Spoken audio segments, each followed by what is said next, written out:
Kita ucapkan selamat jalan kepada Ibu Ermalena, Wakil Ketua Komisi 9 DPR RI. Mudah-mudahan beliau selalu dalam keadaan sehat. Nanti kita tunggu DPR. Karena jarang-jarang sekali pimpinan DPR RI itu seperti Ibu Ermalena langsung ngasih nomor HP kepada semua audiens. Kerasa lagi. Dan dengan gaya koboi beliau begitu sebagai pimpinan Komisi 9, mudah-mudahan bisa membuka komunikasi di antara kita semua. Assalamualaikum warahmatullahi wabarakatuh. Selamat siang, salam sejahtera buat kita semua. Terima kasih kepada Aksada yang sudah mengundang kami. Salam dari Bapak Direktur Utama, Bapak Fahmi Idris. Beliau tidak bisa hadir karena pada hari ini beliau diminta ada Bapak Wakil Presiden RI, ada pertemuan dengan Bapak Wapres, sehingga saya selaku Direktur Pelayanan diminta untuk mewakili. Saya teringat dengan pada saat di awal 2013 di mana Aksada juga mengadakan acara karena tadi saya teringat itu ada ceritanya dari Bu Diah tadi yang dari Rumah Sakit Balikpapan. Bu Diah sekarang dulu Kepala Dinas Kesehatan Kota Balikpapan, sekarang Direktur Rumah Sakit tipe apa ya Bu? Tipe C. Ya alhamdulillah, supaya ada sistem rujukan berjenjang yang bagus di Balikpapan. Tadi begitu dibuka langsung pesertanya membludak, itu anugerah atau masalah gitu ya. Dua-duanya musibah ya, anugerah atau musibah. Saya karena teringat itu waktu 2013 Aksada adakan acara di Ancol. Ya, betul Pak Heru ya.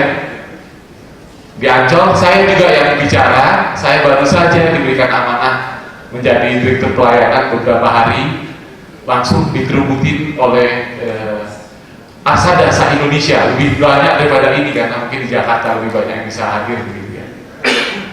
Kalau nggak salah ya judulnya itu anugerah atau musibah itu, kira-kira ke arah sana. Dan menurut saya sih bukan musibah, anugerah gitu. Karena rumah sakit daerah menjadi banyak revenue-nya, pendapatannya bisa berkembang, growth bisa tinggi, yang konsekuensinya tentu kerjaan banyak dan masalahnya banyak. Bapak Ibu sekalian, saya tahu bahwa pada sesi-sesi seperti ini pasti banyak pertanyaan kepada BPJS Kesehatan. Dr. Tonang saja sesinya Bu Ermalena, seharusnya pertanyaan pada sesi saya gitu ya. Sebelum saya mulai, saya ingin sampaikan kalau Dr. Tonang mengatakan bahwa BPJS dominan, ya, kalau saya katakan bahwa sekarang teman-teman provider yang lebih dominan dibandingkan BPJS, dibandingkan zaman Askes. Ya, kalau Askes dulu kan regulasi ada juga di kita, tarif kita juga ada. Sekarang yang menentukan semuanya adalah teman-teman provider. Tarif yang menentukan adalah teman-teman provider. Karena ketua tim tarifnya adalah teman-teman provider juga gitu. Tim tarifnya juga teman-teman provider gitu. Jadi kalau menurut saya Pak Tonang sebenarnya sekarang posisinya sudah mulai balance-nya sama ya antara provider, teman-teman rumah sakit dengan BPJS. Tapi tergantung lah case by case-nya seperti apa. Bapak Ibu sekalian, tadi juga ada Dr. Tonang sampaikan, sudahlah BPJS jadi regulator saja, jadi operator saja, menjadi tukang saja, tukang daftar, tukang bayar, tukang verifikasi, tukang melapor, tukang mengumpulkan iuran dan seterusnya dan seterusnya. Tapi kalau kita lihat undang-undang di dalam Undang-Undang Nomor 40 ya, di pasal 24-nya BPJS Kesehatan itu juga punya kewajiban mengembangkan sistem pelayanan kesehatan, sistem kendali mutu pelayanan dan sistem pembayaran. Tetapi bukan mengambil alih kewenangan regulator, namun ikut dengan rambu-rambu daripada regulator. Kalau tidak, sangat sayang sekali sebuah lembaga, bukan karena saya sedang menjadi manajemen BPJS Kesehatan, tetapi kalau kita lihat best practice di negara manapun, bahwa BPJS Kesehatan itu harusnya menjadi tidak hanya sekedar tukang, tetapi juga ikut mengembangkan ini. Ya, seperti itu. Jadi tentunya wasitnya ada di pemerintah karena ini program pemerintah. Saya sependapat sekali dengan Dr. Tonang tadi bahwa semuanya, dan teman-teman tadi yang bertanya kepada Ibu Emma Lena, bahwa semuanya harus diatur. Social health insurance dimanapun semuanya harus diatur.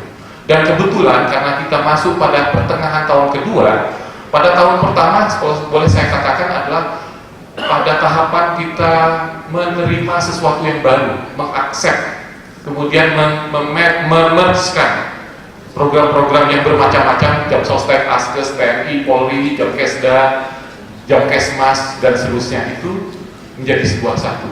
Kemudian mengaksept sistem pembayaran baru dengan pola inaktivis, dengan pola kapitasi, kemudian melaksanakan yang selama ini hanya sekedar jadi di atas kertas demikian, itu kita laksanakan. Sistem rujukan pendidikan sudah cukup lama.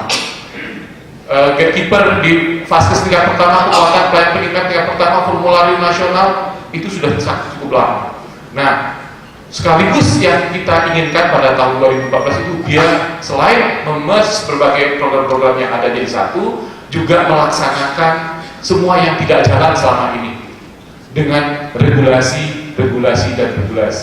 Ya mungkin kalau kita lebih simpelkan, walaupun tidak tepat kalau menurut saya, persis seperti orang berkendara di jalan raya dengan dulu tidak pakai helm, sekarang pakai helm, kira-kira seperti itulah.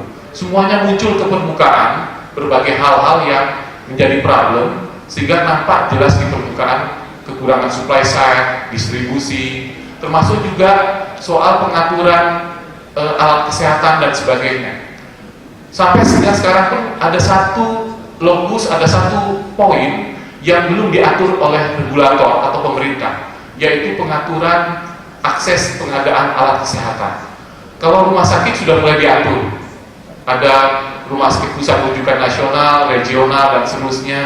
Kalau dulu kan swasta juga sepanjang ada uang buat rumah sakit swasta beres, tidak ada sistem rujukan pendidikan di daerah tersebut. Sekarang seluruh Indonesia sudah ada pergub atau perda atau SK Menteri Gubernur yang mengatur sistem rujukan pendidikan sebagai terjemahan daripada per 001/2012 Permenkes 01/2012 tentang sistem rujukan pendidikan. Jadi sudah ada yang tinggal implementasinya. Yang belum yang ada adalah seperti ini Bapak Ibu sekalian. Sekarang semua rumah sakit berlomba-lomba untuk membeli alatnya masing-masing. MRI sebenarnya hanya cukup hanya untuk satu kota satu MRI saja misalnya, semua berlomba-lomba dan seterusnya. Belum ada sebuah lembaga yang menganalisa secara independen sebenarnya diperlukan berapa di situ. Nah, ini menurut saya perlu diatur. Kalau obat sudah mulai ada dari DPHU sekarang menjadi formularium plus e-katalog seperti itu. Nah, regulator menentukan hal ini. Nah, selain ini Bapak Ibu sekalian adalah bahwa tadi yang sampaikan BPJS sesuai dengan Undang-Undang Nomor 24 sebagai badan penyelenggaranya, dia berfungsi ini sebagai revenue collection, mengelola dana jaminan sosial nasional, mengumpulkan iurannya, lalu pengawasan kepatuhan. Semua badan usaha milik negara, badan usaha milik daerah, perusahaan swasta harus menjadi peserta. Kalau dibiarkan tidak wajib, ya tidak terjadi gotong royong. Kenapa PT Askes bisa berdiri sustainable sampai sekian puluh tahun? Karena begitu masuk semua PNS, tidak ada misalnya saya saja PNS Kementerian Kesehatan yang masuk, kementerian lain tidak masuk, atau provinsi X masuk, provinsi Y tidak masuk. Tapi terjadi subsidi silang sekaligus. Sekarang terjadi pada masa transisi sekarang ini terjadi anomali, yaitu yang sehat belum tentu mau masuk, yang sakit pasti masuk duluan. Nah, ini harus ada kepatuhan di sini dan harus ada kecukupan iuran di sini. Yang kedua adalah kaitannya dengan riskuling, menerima pendaftaran peserta, memberi identitas, mengelola dana peserta, memberi informasi. Best practice di negara manapun yang social health insurance itu peserta pekerja formal yang duluan harus masuk, baru informal atau mandiri. Tapi kita dengan gagah berani sebagai sebuah negara, dan menurut saya kita sangat bangga sebagai bangsa begitu. Yang penting adalah tadi seperti Pak Peri sampaikan, konsekuennya adalah itu, bahwa dalam masa transisi ini pemerintah juga harus menyiapkan berbagai dana-dana. Apakah itu namanya dana talangan karena yang sakit-sakit yang masuk, kemudian yang kedua adalah dana iuran yang cukup. Nah, yang ini adalah purchasing pembayaran. Ya.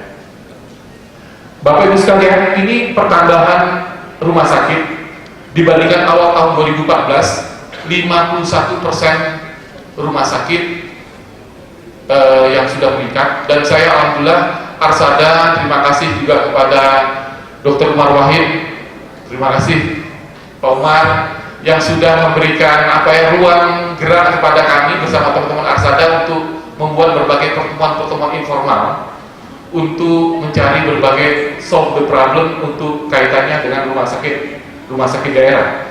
Ya, jadi 51% kenaikan untuk fasilitas kesehatan rawat jalan tingkat lanjutan. Kemudian kalau FKTP bertambah sekitar 15%. Nah, kalau dari sisi kacamata keuangan, Bapak Ibu sekalian, BPJS Kesehatan itu dananya begitu diterima langsung dibagi dua, sifatnya nirlaba, kemudian dana amanah, dan ada dana jaminan sosial, biaya pelayanan kesehatan, ada dana BPJS, dana operasional.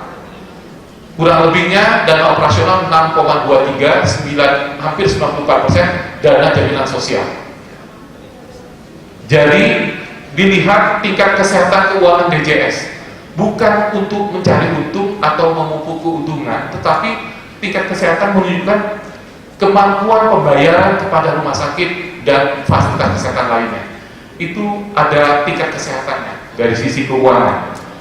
Nah, kalau kita lihat di 2014 tadi Bu Ermalena sudah sampaikan, terjadi mismatch sekitar 2 triliun di 2014 antara iuran yang dikumpulkan dengan pengeluaran, yaitu manfaat, dengan tarif yang ada. Tentunya banyak komponen-komponen di sini, diantaranya tingkat utilisasi, kemudian juga soal terkait dengan cover selection yang peserta mandiri itu yang selama tahun 2014 yang sakit-sakit yang masuk lebih dahulu, dan juga terkait dengan insurance effect.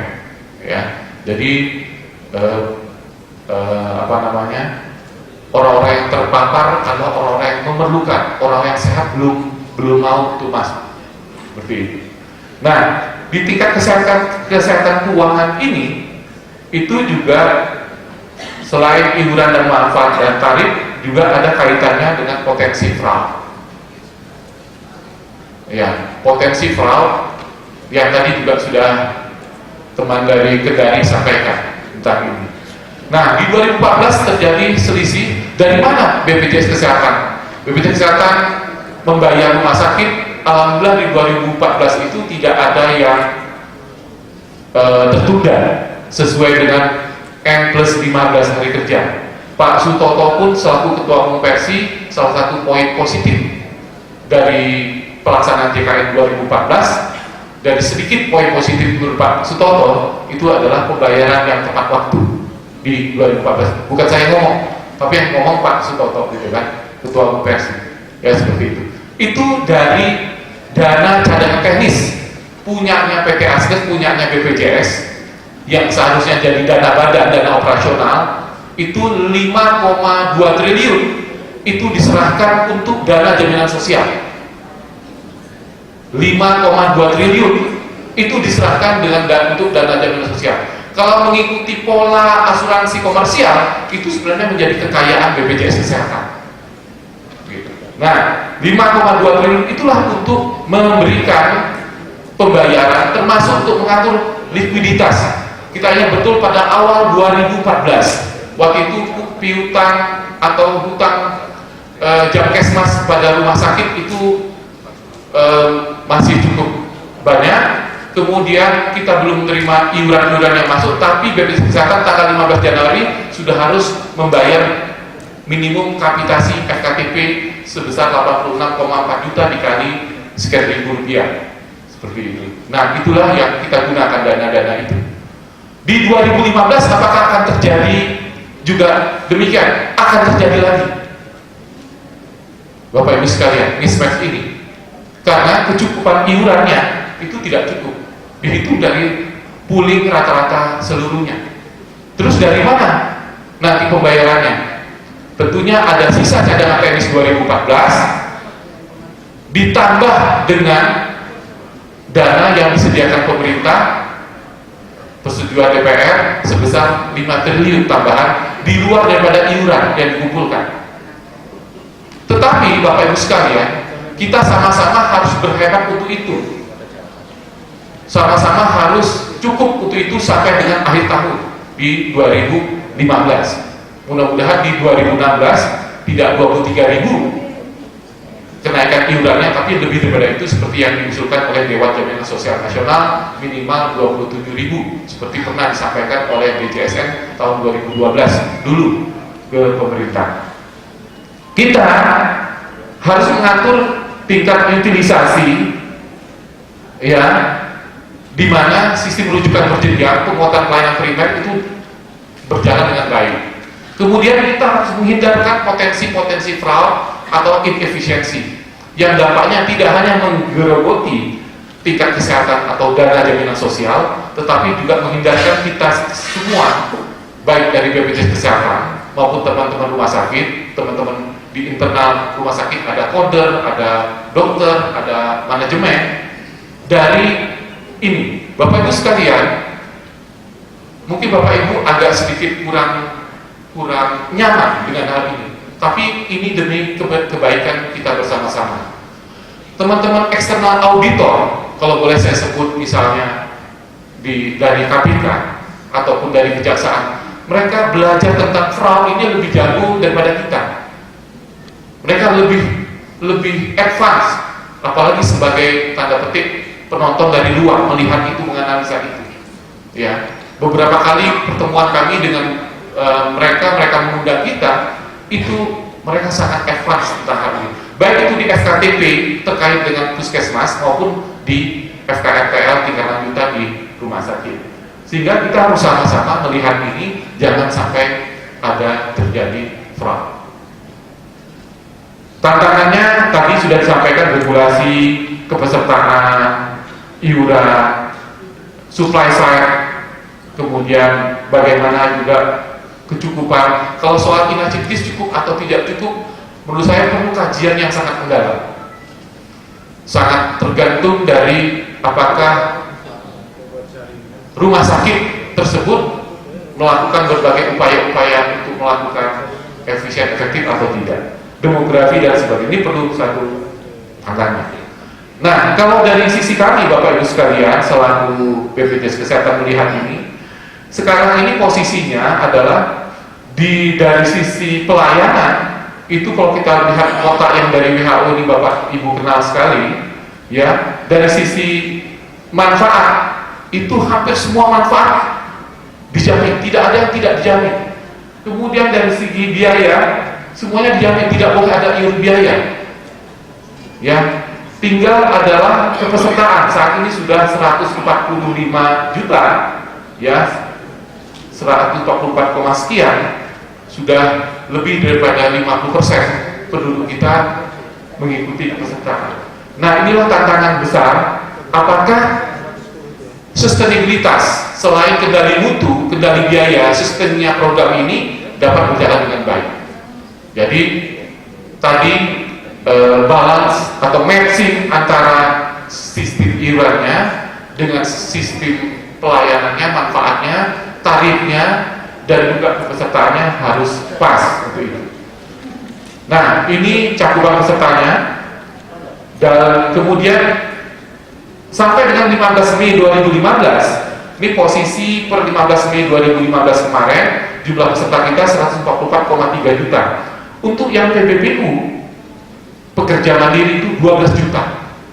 Akhir tahun 2014 itu 9 juta.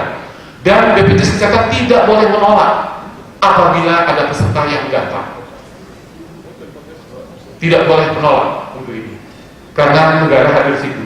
Namun kalau kita lihat bahwa rate atau tingkat utilisasi penggunaan daripada biaya per jiwanya segmen peserta yang mendaftar sendiri inilah yang paling tinggi dibanding dari yang lain. Kita lihat cost sekarang. Per bulan pada awal-awal masih 2 triliun, sekarang sudah masuk pada angka 4,25 sampai 4,5 triliun per bulan. Awal 2014 pada posisi 2 sampai dengan 2,5-3 triliun. Sekarang pada posisi 4,5. Seperti kita ketahui, pelayanan publik itu punya 3 ciri khas. Satu, ekspektasi masyarakat publik itu semakin lama semakin tinggi. Yang kedua adalah resources terbatas, termasuk fasilitas kesehatan terbatas. Yang ketiga, biaya terbatas. Cost yang ada adalah terbatas.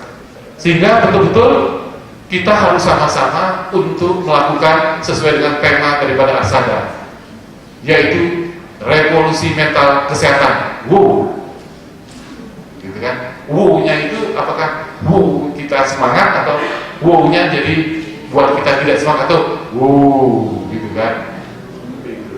Tapi tentunya karena kita sudah memilih profesi kita untuk itu, kita lakukan bersama-sama.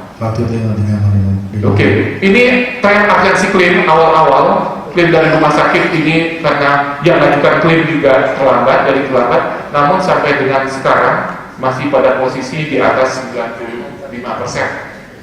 Ya. Nah, tadi sudah saya sampaikan tentang biaya pelayanan kesehatan, faktor-faktor yang mempengaruhi peningkatan biaya pelayanan kesehatan. Boleh saya persingkat sedikit, ya, bahwa biaya pelayanan kesehatan tersebut tidak hanya sekedar tarif, tidak hanya sekedar utilisasi, tetapi juga ada yang namanya sistem pelayanan kesehatan, di mana sistem pelayanan kesehatan itu mendorong untuk inflasi kesehatan atau biaya pelayanan kesehatan meningkat tinggi atau tidak yang mau kita bangun.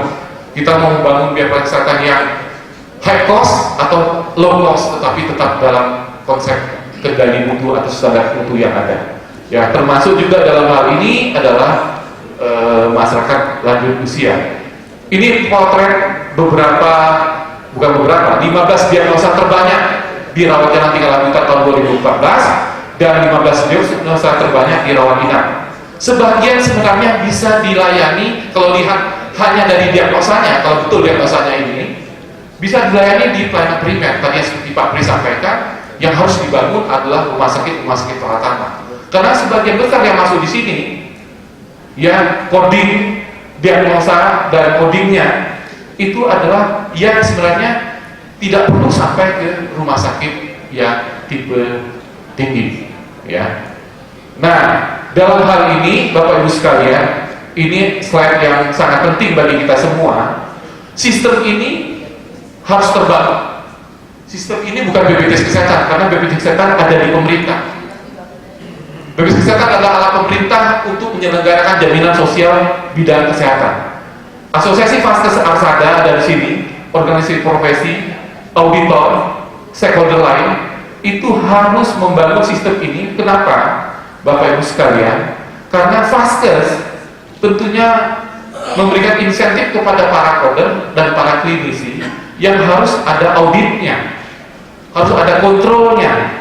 Tetapi si Vaskes juga bisa melakukan banding kepada sistem ini, bahwa kalau terjadi dispute di lapangan, di rumah sakit, itu harus dibawa naik ke atas. Sekarang terjadi, Bapak Ibu sekalian, tadi yang seperti disampaikan teman rumah sakit Kendari, banyak sekali terjadi dispute di bawah, ya, itu kita naik ke atas. Beberapa kali kami sudah terakhir ini bertemu dengan para koder nasional, kemudian ketemu tim tarif, ketemu dengan P2JK, terakhir ketemu dengan organisasi profesi, khususnya beberapa organisasi profesi diantaranya PAPDI. Dari berbagai modus operandi ataupun berbagai hal-hal yang kita lihat, kita formulasikan, terjadi permasalahan antara verifikator dengan kode rumah sakit, kita lihat ada 17 yang sebenarnya terkait dengan masalah coding, dan ada 50 sementara ini yang terkait dengan masalah medis. Dan itu yang sudah disepakati di tingkat nasional sekarang, dan itulah yang menjadi acuan teman-teman di BPJS Kesehatan cabang. Ya. Jadi tentunya ada ini harus dengan standar profesi, baik profesi. Nah, nextnya apa Bapak Ibu sekalian? Terakhir adalah ini slide-nya. Nextnya adalah tentunya Bapak Ibu sekalian di dalam hal kerjasama dengan seluruh stakeholder ini, kita tentu banyak hal yang menjadi PR kita bersama. Di fase tingkat pertama sudah ada indikator mutu. Salah satu rekomendasi Divisi Pencegahan KPK adalah BPJS Kesehatan harus membuat indikator mutu dengan melakukan koordinasi dengan Kementerian Kesehatan untuk melihat mutu daripada FKTP. Nah, FKFTR belum ada. Satu-satunya adalah soal akreditasi. Apakah ada indikator mutu untuk itu? Misalnya soal, kalau saya lihat misalnya salah satu saja, admission rate, readmisi daripada pelayanan di rumah sakit, pasien keluar masuk rumah sakit, apakah setelah 3 hari masuk lagi dengan penyakit yang sama, dengan kasus yang sama, apakah itu akan menjadi indikator kita? Ini yang harus, menurut saya, yang harus disepakati bersama. Kalau akreditasi sangat luas, tetapi kalau kaitannya dengan performa pelayanan dalam sistem jaminan sosial nasional kesehatan, itu harus dibuat yang lebih detail, yang lebih mikro terkait dengan pola sistem pembayaran inactivities yang sudah kita sepakati. Jadi kalau sistem inactivities ini tidak berubah-ubah seperti kurikulum pendidikan kita, Bapak Ibu sekalian, nextnya adalah harus ada indikator performa yang dibuat bersama dengan seluruh stakeholder, bukan oleh BPJS Kesehatan, tetapi bersama-sama. Demikian harapan saya. Mudah-mudahan kerjasama kita bersama antara BPJS Kesehatan dengan Arsada akan lebih baik, dan cita-cita tentang jaminan sosial kesehatan dan universal health coverage dapat tercapai sesuai dengan undang-undang dasar, yaitu negara mengembangkan jaminan sosial. Demikian, terima kasih. Assalamualaikum warahmatullahi wabarakatuh.